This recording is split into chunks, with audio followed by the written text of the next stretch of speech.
नमस्ते दोस्तों, स्वागत है आपका संस्कृत वार्ता के एक और नए एपिसोड में। आज हम बात करने वाले हैं एक ऐसी टॉपिक पर जिसे अक्सर या तो अंधविश्वास के रूप में देखा जाता है या फिर बिना सोच समझ के फॉलो किया जाता है, हमारी भारतीय परंपराएं।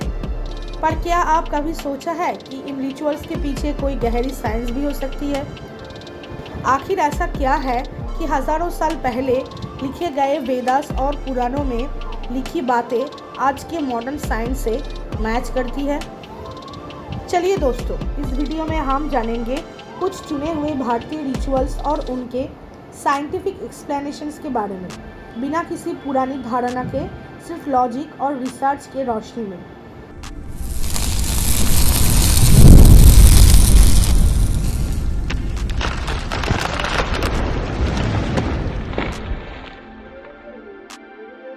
तुलसी प्लांट एक पवित्र पौधा या नेचुरल एयर प्यूरिफायर। आपके घर में तुलसी का पौधा ज़रूर लगा होगा, और अगर नहीं भी होगा तो आपने सुना होगा कि तुलसी को पूजा में रखा जाता है, उसे पावन माना जाता है। Scientific fact: tulsi emits ozone along with oxygen, जो एयर को प्यूरिफाई करता है। इसमें यूजिनॉल होता है, जो एक पावरफुल एंटीऑक्सीडेंट और एंटीबैक्टीरियल एजेंट है। ये ऐसे टाइम में कहा गया जब लोग एयर प्यूरिफायर और एंटीबैक्टीरियल सोप्स के बारे में सोचते भी नहीं थे। अग्निहोत्र हवन का धुआं या एटमॉस्फेयर प्यूरिफायर। हवन करने के रिवाज हिंदू धर्म में प्राचीन काल से चला आ रहा है, पर क्या आप जानते हैं कि इस हवन से निकलने वाला धुआं सिर्फ स्पिरिचुअल ही नहीं बल्कि साइंटिफिकली प्रूवन है कि वो बैक्टीरिया और वायरस को मार सकता है। आईआईटी दिल्ली और एम्स के एक जॉइंट रिसर्च के अनुसार एक स्पेसिफिक धूप या हवन के बाद इंडोर एयर पोल्यूशन 94% तक कम हो गया। इससे अस्थमा, टीबी जैसे रोग दूर होते हैं। आज के टाइम में जब एयर पोल्यूशन इतना बढ़ गया है, हमारे ऋषि मुनि इसका सल्यूशन हजारों साल पहले ही दे चुके थे। सूर्य नमस्कार, योगा या कॉस्मिक एनर्जी रिसीवर। सूर्य नमस्कार को अक्सर एक फिटनेस क्रिया माना जाता है, लेकिन इसका रिलेशन विटामिन डी एब्जॉर्बेशन भी है। अर्ली मॉर्निंग सनलाइट से हमारे शरीर में विटामिन D3 प्रोड्यूस होता है, जो इम्यूनिटी बूस्ट करता है। इसके अलावा सूर्य नमस्कार का हर एक पोज, हर एक पर्टिकुलर चक्र एक्टिव होता है, जो हमारे एंडोक्राइन सिस्टम और इमोशनल बैलेंस को सुधारने में मदद करता है। पंचतत्व फिलोसफी या लाइफ साइंस। हिंदू धर्म के अनुसार हर जीव एक कॉम्बिनेशन है पंच तत्वों का। पृथ्वी मतलब अर्थ, जल मतलब वाटर, अग्नि मतलब फायर, वायु मतलब एयर और आकाश मतलब ईथर। मॉडर्न बायोलॉजी भी मानता है कि ह्यूमन बॉडी में मैक्सिमम एलिमेंट्स अर्थ से ही आए हैं। कैल्शियम, आयरन, ऑक्सीजन, हाइड्रोजन, ये सब एलिमेंट्स हमें एनवायरनमेंट से मिलती है। ये थ्योरी आज के कार्बन बेस्ड लाइफ के कॉन्सेप्ट से परफेक्टली मैच करती है। कॉपर के बर्तन, अंधविश्वास या एंटीबैक्टीरियल शील्ड।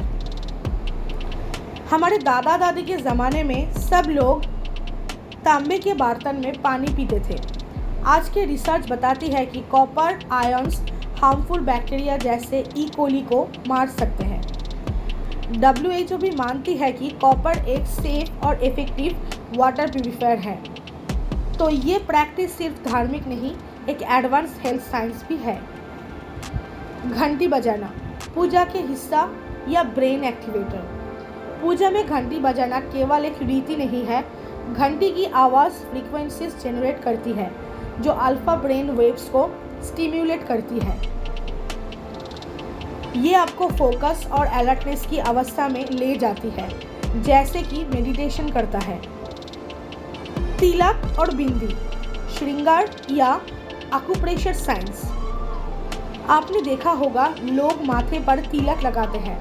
इसका भी एक साइंटिफिक लॉजिक है। भ्रीकुटी के बीच का पॉइंट ब्रेन के पिट्यूटरी ग्लैंड से जुड़ा होता है। इस जगह पर तिलक लगाने से वो ग्लैंड एक्टिव होती है जो मूड कंट्रोल, हार्मोन बैलेंस और एनर्जी लेवल्स में मदद करता है। रुद्राक्ष बीड्स, फैशन या बायो इलेक्ट्रिसिटी रेगुलेटर।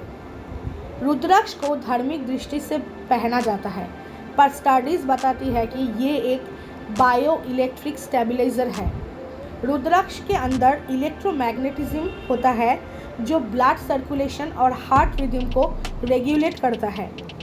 नासा के एक रिटायर्ड साइंटिस्ट डॉक्टर सुभाष काक ने भी इस थ्योरी पर काम किया है। मंत्र उच्चारण, धार्मिक पद या ब्रेन वेव इंजीनियरिंग। मंत्र जैसे ओम के उच्चारण से एक वाइब्रेशन क्रिएट होती है जो आपके दिमाग के लिम्बिक सिस्टम को स्टिम्युलेट करती है। इस स्ट्रेस कम होता है, फोकस बढ़ता है और मेमोरी शार्प होती है। ये कॉन्सेप्ट आज के न्यूरोसाइंस और साउंड थेरेपी के कॉन्सेप्ट से मैच करता है। तो दोस्तों, आज का सफ़र था एक ऐसे रहस्य की तरफ जिसे हमने अपने आपस में तो देखा है लेकिन समझा नहीं। हमारी भारतीय परंपराएं सिर्फ अंधविश्वास या पुरानी बातें नहीं हैं, उनमें छुपी है एक जीवन जीने की कला, एक साइंस जो आज भी रेलिवेंट है। ये रिचुअल्स, कस्टम्स और परंपराएं हमें नेचर के साथ मेल बनाने, जीने का तरीका बताती है जो हर मॉडर्न सोसाइटी के लिए एक आदर्श बन सकता है। अगर आपको ये वीडियो पसंद आए हो तो लाइक ज़रूर करें। हमारे चैनल को संस्कृत वार्ता को सब्सक्राइब करके बेल आइकन दबाएं ताकि आपको मिलती रहे ऐसे ही नए और ज्ञानवर्धक कहानियाँ हमारी संस्कृति से जुड़ी हुई।